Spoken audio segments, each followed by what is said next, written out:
मोक्षदा एकादशी व्रत कथा। पौराणिक कथा के अनुसार चंपा नगरी में एक प्रतापी राजा वैखानस रहते थे, जो सभी वेदों का ज्ञानी था। उनके प्रताप और अच्छे स्वभाव के कारण उनकी जनता हमेशा प्रसन्न रहती थी।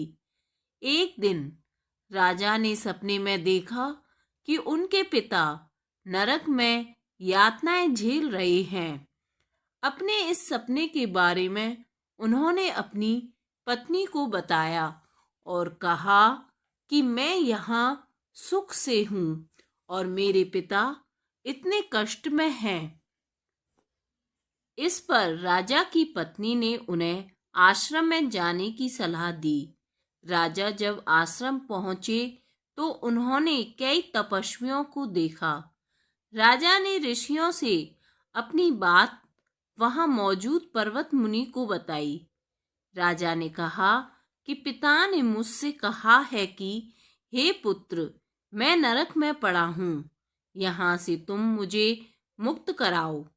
जब से मैंने ये वचन पिता के मुख से सुने हैं, तब से मैं बहुत बेचैन हूँ। मैं बहुत ही अशांत महसूस कर रहा हूँ। मुझे इस राज्य, धन, पुत्र, स्त्री, हाथी, घोड़े आदि में कुछ भी सुख प्रतीत नहीं होता। ऐसे में मैं क्या करूं? और अपनी परेशानी बताते हुए उनके आंखों से आंसू आने लगे। आगे राजा ने कहा, हे ब्राह्मण देवताओं, इस स्वप्न के कारण इतना कष्ट पहुंच रहा है कि मेरा सारा शरीर जल रहा है। अब आप कृपया करके कोई तप, दान, व्रत आदि बताएं, जिससे मैं अपने पिता को नरक से मुक्त करा सकूं।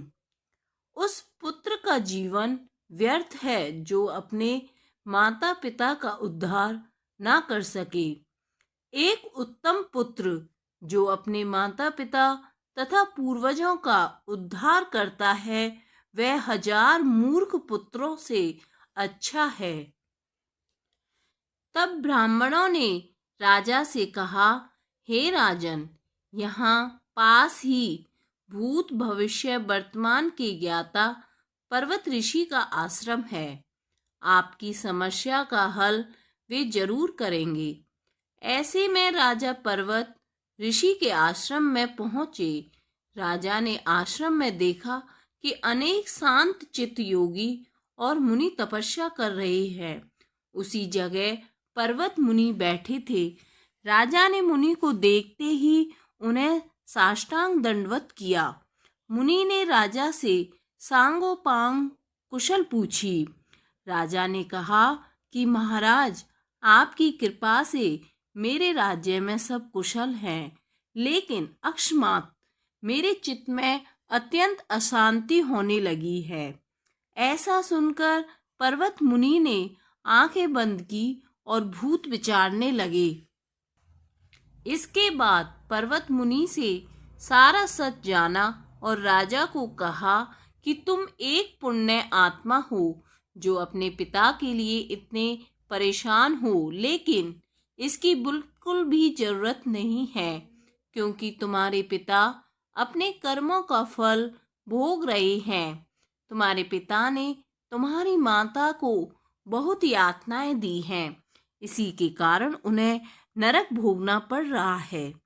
राजा ने मुनि से इस परेशानी का हल पूछा तो मुनि ने कहा कि तुम्हें मोक्षदा एकादशी व्रत का पालन करना चाहिए और इसे पिता को फल समर्पित करना चाहिए। इससे उनके सभी कष्ट दूर हो जाएंगे। राजा ने इसी विधि का पालन किया और उनके पिता सभी बुरे कर्मों से मुक्त हो गए। स्वर्ग में जाते हुए वे राजा अपने पुत्र से कहा कि हे पुत्र, तेरा कल्याण हो। शास्त्रों के अनुसार मार्गशीर्ष मास की शुक्ल पक्ष की मोक्षदा एकादशी व्रत का जो व्रत करते हैं, उन्हें हर तरह के पाप नष्ट हो जाते हैं। इसके साथ ही मोक्ष की प्राप्ति होती है। इस कथा को पढ़ने या सुनने से वाजपेयी यज्ञ का फल मिलता है। यह व्रत मोक्ष देने वाला तथा चिंतामणि के समान सब कामनाएं पूर्ण करने वाला है। मार्गशीर्ष माह की एकादशी को मोक्षदा एकादशी का व्रत रखा जाता है। इस दिन भगवान विष्णु की विधिवत पूजा करने के साथ साथ व्रत रखने से शुभ फलों की प्राप्ति होती है। नारद पुराण के अनुसार भगवान विष्णु को यह व्रत अति प्रिय है। इस दिन भगवान विष्णु की विधिवत पूजा करने के साथ व्रत रखने से मोक्ष की प्राप्ति होती है और साथ ही व्यक्ति को सभी तरह के पापों से मुक्ति मिल जाती है। इस दिन पूजा करने के साथ साथ इस व्रत कथा का पाठ अवश्य करना चाहिए।